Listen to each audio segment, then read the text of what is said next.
Why do we so often rush to judge someone before knowing their story? What if the person you dismissed as guilty was actually the victim of a deeper, darker system? A system that thrives on bias and fear.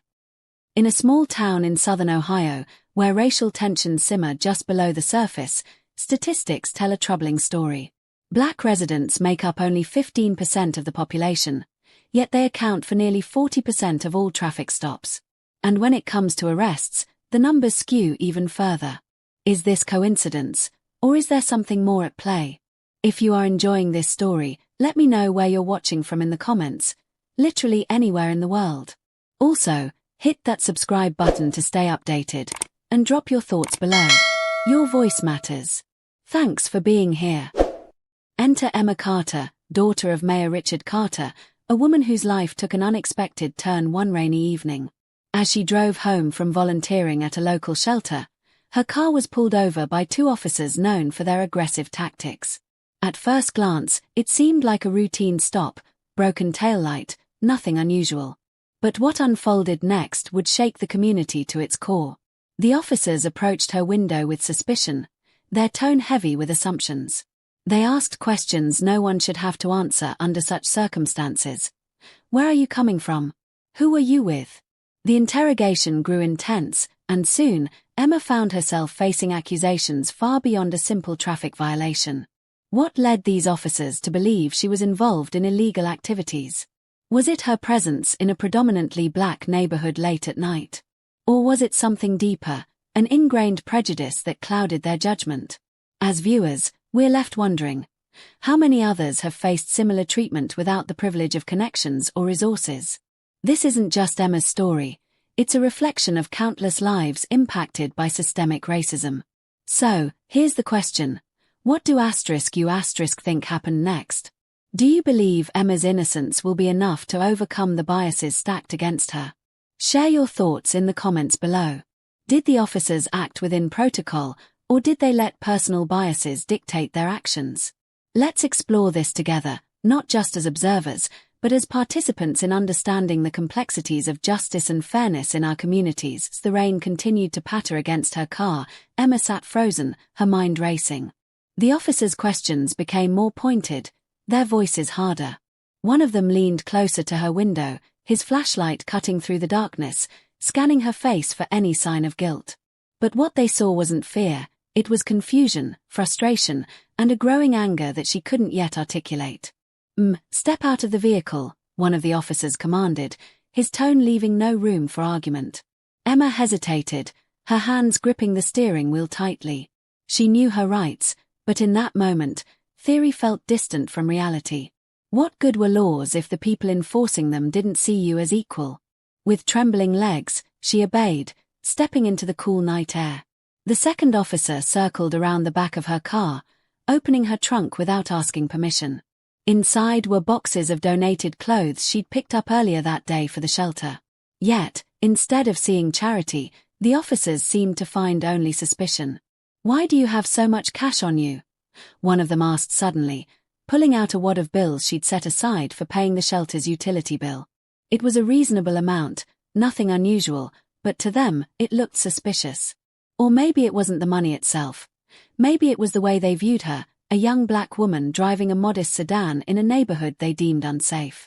Emma tried to explain, her voice steady despite the turmoil inside her. "That's for the shelter. I can show you the receipts." But her words fell flat. The officers exchanged glances, their body language shifting from skepticism to something darker, a kind of certainty that she was hiding something. And then came the ultimatum: if you don't cooperate, we'll have to bring you downtown. Downtown. To the station. For questioning. For hours of sitting in a cold, sterile room while they dug deeper into her life, her history, her character, all based on assumptions rooted in bias. But here's where things get interesting. Emma wasn't alone in this fight. Word spread quickly about the stop, thanks to a passerby who recorded part of the interaction on their phone. The video showed the escalating tension, the unfairness of the situation, and most importantly, Emma's calm insistence on her innocence. Within hours, the clip went viral, sparking outrage across social media. Local activists began calling for answers. Community leaders demanded accountability. And for the first time, some residents who had long stayed silent about police misconduct found their voices. Was this just another case of racial profiling, or was it a symptom of a larger problem? What do you think? Do videos like these change the narrative, or do they simply highlight how deeply ingrained these issues are? Share your thoughts in the comments below. Could public pressure force the department to take action, or will the system protect its own? Let's keep digging together, because every comment brings us closer to understanding the truth and maybe even finding a solution. The next morning, the video of Emma's encounter with the officers had already ignited a firestorm.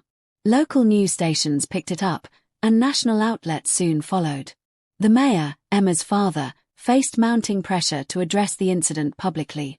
Some praised him for having a daughter brave enough to speak out, while others accused him of shielding her because of his position.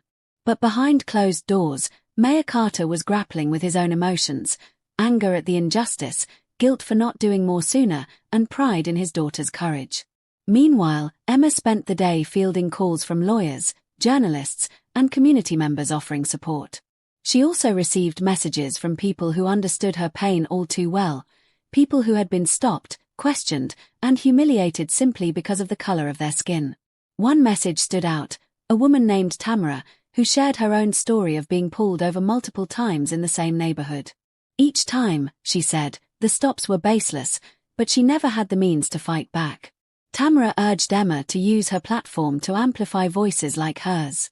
That night, Emma decided to meet with a group of local activists, many of whom had been advocating for police reform for years. They welcomed her with open arms, though some expressed skepticism about whether someone with her privilege could truly understand their struggles.